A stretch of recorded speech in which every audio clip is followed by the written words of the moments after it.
Step by step now becomes then. Gathering time, counting days and nights, fallen forward bodies in wind, water, waves, wave, and cloud patterns bright.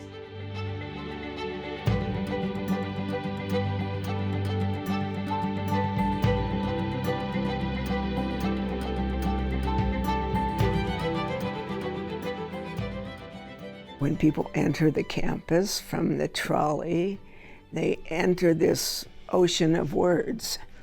And it's got to be kind of mysterious because, what do these words mean? I love that because that's kind of what the university is about. Connecting people who are arriving into the campus with a higher education institution is something that Anne Hamilton really took into account when she came to visit the campus and when she learned that this was a potential site to place her artwork.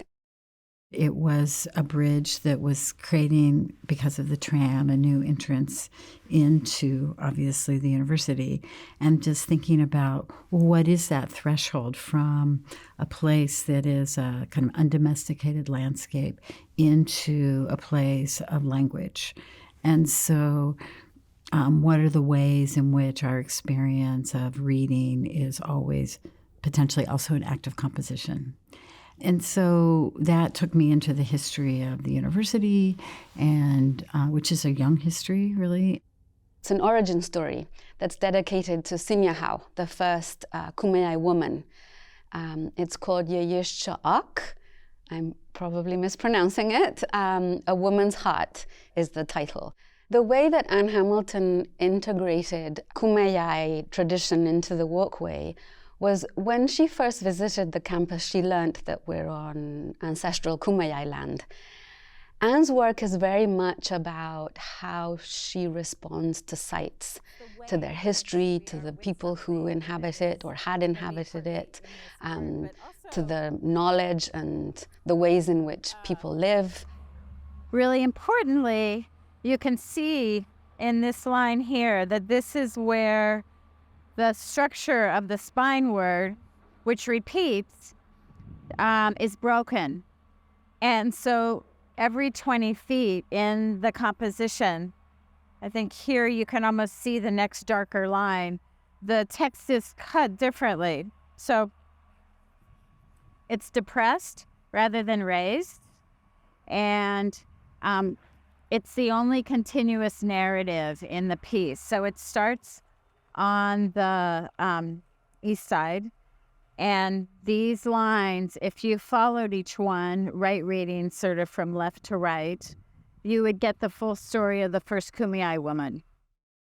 Anne's work is highly intuitive. She really seeks to connect history with the present moment, with the future, with the architectural layout of the site. KAHNOP means to tell a story, which is what they're doing as they wrote this story along the pathway that you read from east to west as you walk towards the ocean. The form came in part in response to what is this condition of arrival and threshold, but also brought with it my interest in concordance structures where you have a spine of words that organize other texts around it. So the central word, like let's say the word singing, is the occurrence of that word in another text becomes the horizontal line with the word singing in the center. And so what you're getting is you're getting all these fragments, but as you walk across them, you're really stitching them into your own poem, your own narrative or not, by reading at the pace of walking. Bright breath in particles beneath shadows line by line, reading and traveling beneath hummed ocean blue light on everything in perpetual revolutions. She spent months working with special collections and the archives of the university, figuring out all these phrases of different writers, scientists, poets, art teachers, literary people. She understands what it means. That was part of the reason why she decided to engage with Geisel Library and with how she used around 300 sources from Geisel, different authors from different disciplines, many of them connected to UC San Diego. And all of that knowledge that she researched is embedded into the walkway.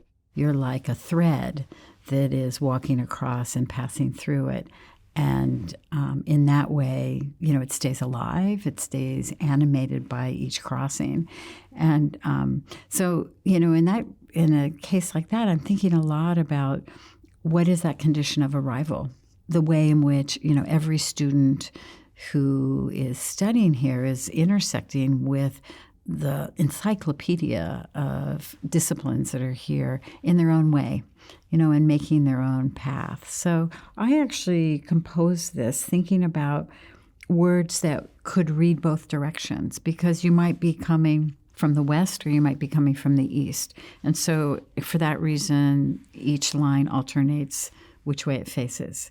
And I wanted it to be a spine that could read from the end to the beginning and back again. It could start with Night's Many, which would be at the western end, or Step by Step, which is at the eastern end, and read with a kind of rhythmic sense. And all I did was kind of try to listen to the rhythm of it and put together words that I felt are describing the act of walking itself within the environment.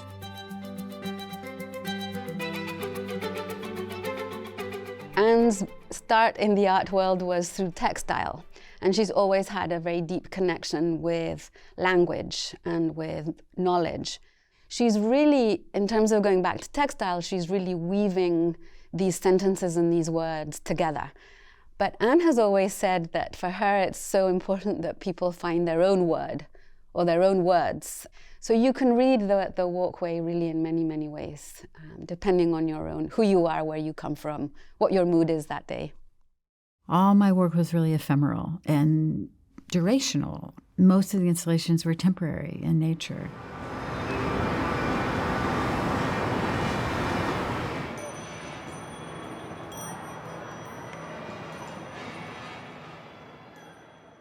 And now here's this huge permanent piece in a very different material than cloth, because I'm definitely a textile person. I think all the processes of cloth, making, spinning, weaving, its structurings, as well as the metaphors of cloth, is something that, cloth is like our first architecture, our second skin. There's a few times in our life that we're not held by cloth in some way or another. So it's our constant companion, and it's tactile, and the cloth has hand and is described by the quality of its hand. So it's so much about tactilized felt presence. And so then to be working in a material that is formed over time from completely different processes that are not human-made, in terms of the forming of the columns of basalt, which is how it occurs before it is quarried. And I think that the way the textile comes forward is not in the materiality, but in the structure, so that the letters, depending on what kind of shoes you have on, are actually subtly a texture that you feel under your foot.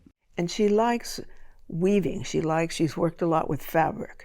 She grew up knitting, learned from her grandmother, and that sort of has influenced her life, knitting, making something out of string or yarn or almost anything else.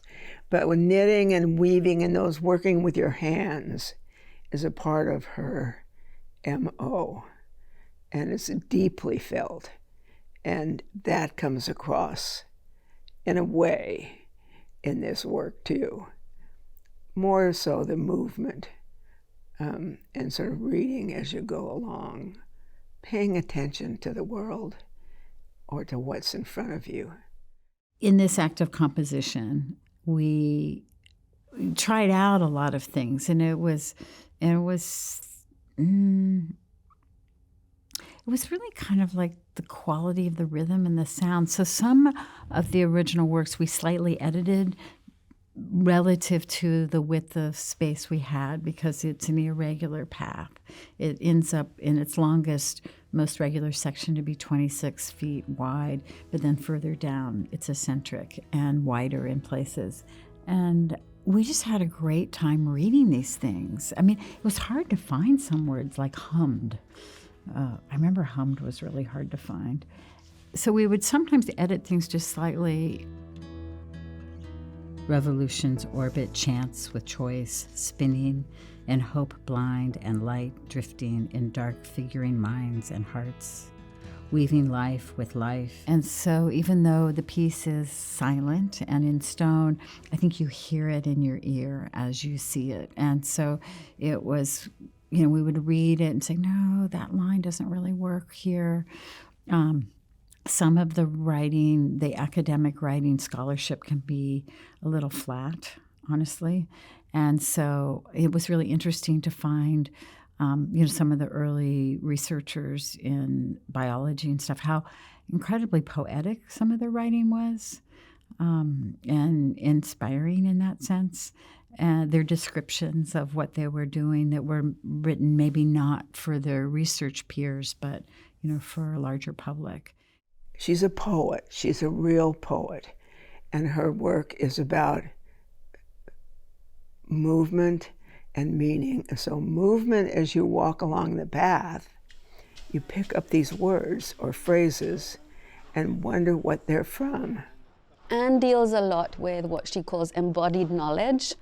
So the idea is that you don't just consume information, maybe intellectually, but that you're also able to connect with knowledge and information through the body and all of your senses. Feeling the words, I love that, that sentence, that it really, I think, conveys what Anne is trying to do with this piece. So a lot of the times, depending on what shoes you're wearing, you'll also be producing sound as you walk down KAHNOP. And this brings another quality into Anne's work that she's dealt with before, which is sound. As we have noted above, with this hook he made the lands of men quiver into fear of his reign. So it's a whole experience of engaging with the emotional quality of language, for example, with how you're feeling the walkway under your feet, whether you're walking towards the ocean, because there is this idea of facing the ocean, even if you can't see it, but you have the threshold between land and ocean, which was sacred to the Kumeyaay. And then, of course, your eyesight, if you're able to look at the words, that will also be part of your experience. And if you listen maybe to your steps or to other people's steps, or to the scooters and wheelchairs that go by. It's a really dynamic public space. Your experience is actually something that's over time. And, literally in this case, it's coming up through your feet, and it's, that connection. And I also think like the fact that it's such a large field, that's also like that kind of immersion that can be reading. You fall into the world of the thing you're reading and you're engulfed. I love thinking that someone might, find a line in there that then takes them down that rabbit hole of search into something that they need. Leaving, crossing, arriving, singing, citizens' worlds, beliefs, and practices shared shoulder to shoulder, fast and slow, this and that, falling and walking, over and over, long days and many nights.